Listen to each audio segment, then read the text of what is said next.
Radio Classique, l'invité de l'économie. 7h21 sur Radio Classique, plus de 2% de la richesse mondiale sont engloutis chaque année par la corruption. C'est ce qu'estime le Fonds monétaire international dans une étude parue à la veille d'un grand sommet sur le sujet à Londres aujourd'hui. Bonjour Daniel Lebègue. Bonjour. Vous êtes le président de l'ONG Transparency International pour la France. Quand on parle de corruption d'abord, est-ce qu'il s'agit exclusivement de pots de vin ou est-ce qu'il y a d'autres sources de corruption? Alors, nous, on a une approche large de la corruption. Il y a ce que vous dites, le fait de corrompre un décideur public, privé, pour qu'il prenne une décision moyennant des avantages dont il bénéficie. Bon, ça c'est la corruption. Mais nous, on englobe toutes les questions de flux financiers illicites. Donc y compris le blanchiment et la grande fraude fiscale, absolument. Est-ce que le phénomène de corruption, si on englobe ces différentes acceptations que vous venez de décrire, est en augmentation ou en régression? La corruption est toujours là. L'élément nouveau, surtout depuis 3 ou 4 années, c'est une réelle mobilisation de la communauté internationale à tous les niveaux. Le G20, l'Union européenne et la France. Le projet de loi Sapin va être entièrement dédié à cette question-là, la lutte contre la corruption. Bon, donc il y a une mobilisation, et il y a des avancées, mais il reste du chemin à faire. Il y a eu notamment des avancées sur le secret bancaire. Est-ce qu'on peut dire aujourd'hui que le secret bancaire est levé en Europe, par exemple? Alors, moi j'irais au-delà.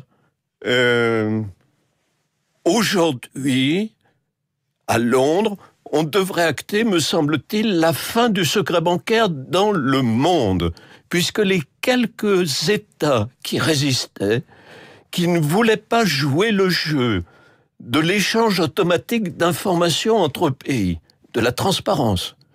Il y avait encore quelques résistants, peu nombreux, mais ils sont en train de rendre les armes.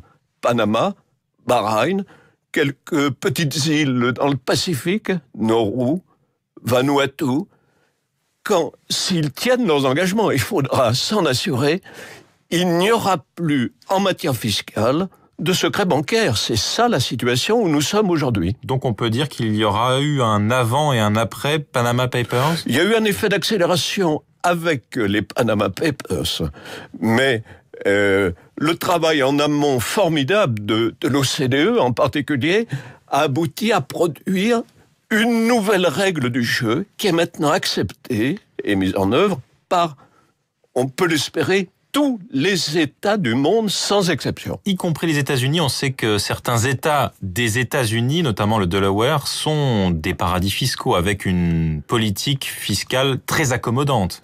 Alors, c'est une des annonces qu'on peut attendre aujourd'hui. Mais le Trésor américain a levé le voile, si je peux dire. Il a dit qu'il prendrait un décret pour, dans les États qui autorisent ce type de montage, principalement le Delaware, des trusts ou des sociétés écrans dans lesquelles les bénéficiaires effectifs ne sont pas tenus de se déclarer. On connaît la société, ceux qui dirigent la société. On ne connaît pas les ayants droit. Mais on ne connaît pas les ayants droit. Et le Trésor américain a annoncé, il va le confirmer aujourd'hui, je pense, à Londres, que dorénavant, on devra déclarer, rendre public l'identité des bénéficiaires effectifs de ces structures. C'est-à-dire, le Delaware était, oui, effectivement, un lieu privilégié par les investisseurs américains et étrangers souvent. On pourra toujours créer une société écran ou rejoindre un trust. Simplement, il faudra se faire connaître. Ce ne sera plus anonyme, effectivement. Absolument. Londres est réputé, et c'est l'ONG Transparency International qui le dit, pour être devenu, via son marché immobilier, un refuge pour l'argent volé du monde entier. Je cite les mots de votre ONG, Daniel Lebègue. Qu'est-ce qui, de ce point de vue, va pouvoir être amélioré? Alors, le Royaume-Uni, le Premier ministre, devrait faire la même annonce que celle que je viens d'indiquer pour les États-Unis, pour le Royaume-Uni. mise en place d'un registre public des sociétés écrans et des trusts dans lesquels les ayants droit devront se déclarer.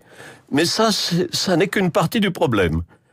Il reste une partie très importante, les territoires britanniques d'outre-mer. Les îles Vierges notamment. Les îles Vierges, qui se sont spécialisés dans l'industrie offshore et en particulier dans la création de trusts ou autres structures du même type.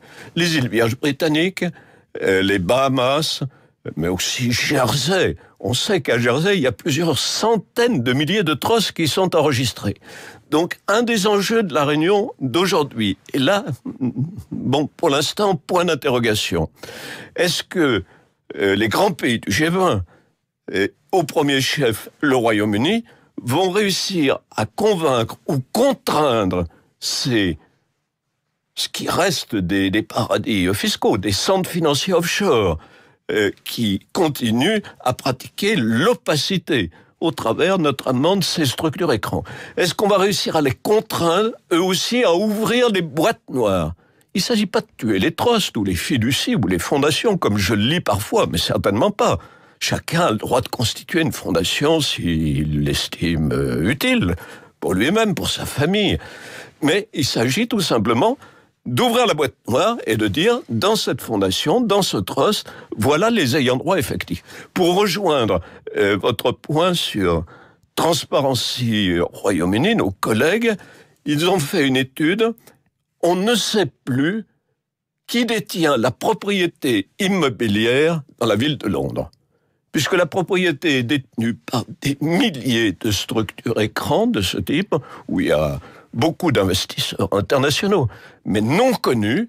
Et donc aujourd'hui, tout simplement, au plan du cadastre, on n'est plus capable de dire qui détient l'immobilier à Londres. C'est une situation incroyable. Et ce qui va donc peut-être changer avec ce sommet anticorruption organisé dans la capitale britannique ce jeudi. Merci beaucoup d'être venu nous voir ce matin pour en parler, Daniel Lebec. Je rappelle que vous êtes le président de l'ONG Transparency International en France. 7h28, c'était l'invité de l'économie de Radio Classique.